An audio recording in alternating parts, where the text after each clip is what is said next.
Today's topic: why do marriages become sexless from a man's perspective? Welcome to An Outlet for Men, the show where we talk openly about one of the most painful but rarely discussed issues men face: living in a sexless marriage or relationship. I'm Rocky C, and today we're diving into questions many guys struggle with. Why did our marriage become sexless in the first place? This isn't about blame, it's about understanding what really happens behind closed doors, and more importantly, what we can do about it. Stick around because later we'll hear from therapists on how to fix this and a real life story from a man who's been there.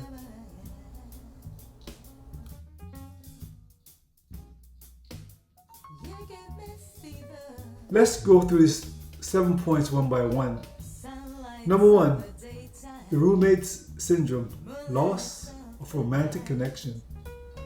What happens here? Couples fall into a routine, work, chores, parenting, and they stop prioritizing romance.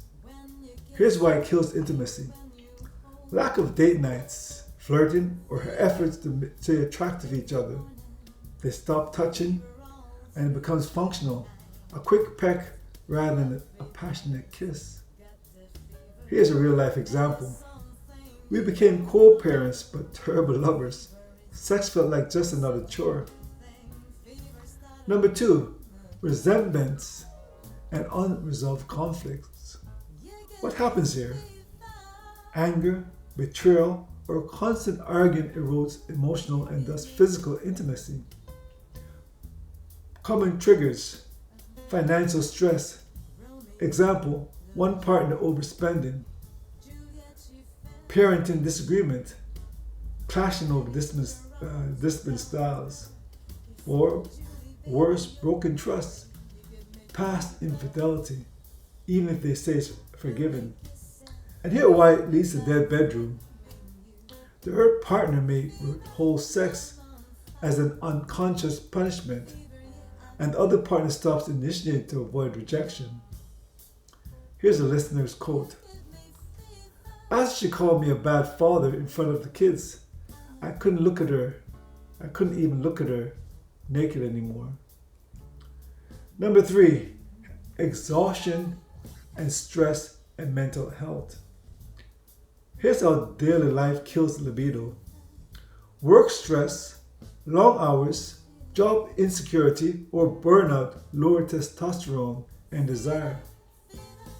Parenting fatigue, young kids equals sleepless nights, zero privacy. Anxiety and depressions, medication like SSRIs often reduce sex drive. And again, here's a listener's example: "I was so drained from my 80-hour work week that sex felt like one more demand I just couldn't handle." Number 4, medical and hormonal issues.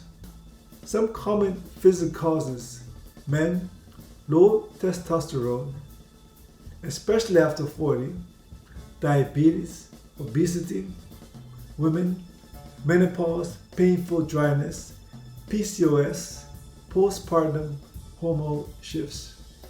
And both partners could have chronic pain. They can be using medications, antidepressants, blood pressure drugs. And why couples ignore this? They're embarrassed to discuss things like erectile dysfunction. They misattribute the issues to not being attracted anymore. And there's an expert insight: 50% of dead bedrooms have an underlying medical cause, but less than 10% of couples seek help. Number 5, mismatched libidos and porn habits. The desire gap. One partner wants sex 3 times a week, the other is fine with 3 times a year. Often worsens over time if not addressed early. And here's porn's role. For some men, excessive porn use can desensitize them to real life sex. For some women, feeling compared to porn stars kills confidence. Here's a listener's quote. I preferred porn because it was easier to deal with her constant rejections. Number 6. Lack of emotional intimacy. The key insight here is for many women and some men, emotional connections fuels physical desires. And how it fades. No deep conversation, just logistics, bills, kids, chores, criticism replacing compliments, no shared hobbies or laughter.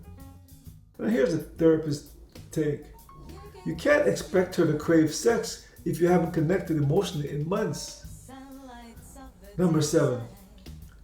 Unspoken expectations and gender roles. The hidden conflict here is, traditionally, men may expect sex as a wifely duty. The modern woman, though, often resents feeling like a masturbation tool. Here's a listener's example. She said, "If you help me more with the kids, I'll have energy for sex." I thought she was making excuses. Turns out she was dead serious.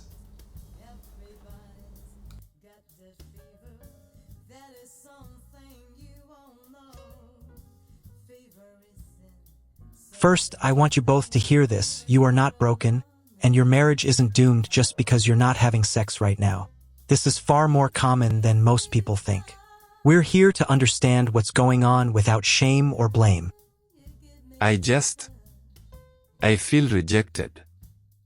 Like I'm not attractive to you anymore. And I feel pressured, like every touch means it has to lead to sex. And that makes me want it even less. That's actually a key insight. We can't build intimacy on top of unresolved tension or fear.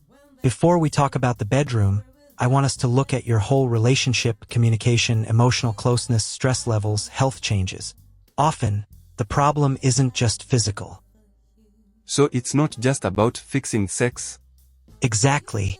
Sex is like a thermometer. It tells us the temperature of the relationship, but it's not the whole engine. Right now, we need to bring down resentment and rebuild emotional safety. I guess I'm still holding on to some anger from past arguments. That doesn't make me feel like being close. Thank you for saying that. That honesty is the first step. In therapy, we'll work on clearing that resentment. Then we can introduce something called sensate focus. It's a gradual touch exercise. First, just non-sexual touch like holding hands or back rubs. Then, when you're ready, we move to sensual touch, then sexual touch without the pressure for intercourse. That sounds slower than I expected, but maybe that's good. It's about removing pressure so pleasure can return naturally. Alongside this, I'll give you communication tools to talk about what you like in positive, specific ways. We'll also look at lifestyle factors, sleep, stress, health checkups, because desire is influenced by the body as much as the mind. So, we won't just schedule sex and hope it works. We can schedule intimacy, but only if it's framed as anticipation, not obligation. The goal is to flirt, tease, and connect throughout the week so that sex isn't a chore but a choice you both look forward to.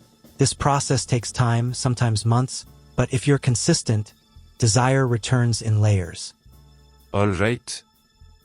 I'm willing to try if you are. Good. That's our starting point. Good. That's our starting point. Mark's story highlights. At first, I thought it was just a phase. Secondly, I felt rejected and stopped initiating. I went finally help couples therapy and scheduled us time. Now, if you're in this situation, are 3 things you can do today. Number 1, initiate a calm conversation. No blame, just honesty. Number 2, focus on emotional connection. Dates, compliments, no pressure. Number 3, and this is most important, explore professional help, therapy, or a medical checkup. And if you're feeling alone in this, you're not. Drop a comment below. Have you experienced this? What helped? Let's start the conversation. Thanks for listening. If this resonated with you, hit subscribe and check out our next episode, how to talk about sex without starting a fight. See you then.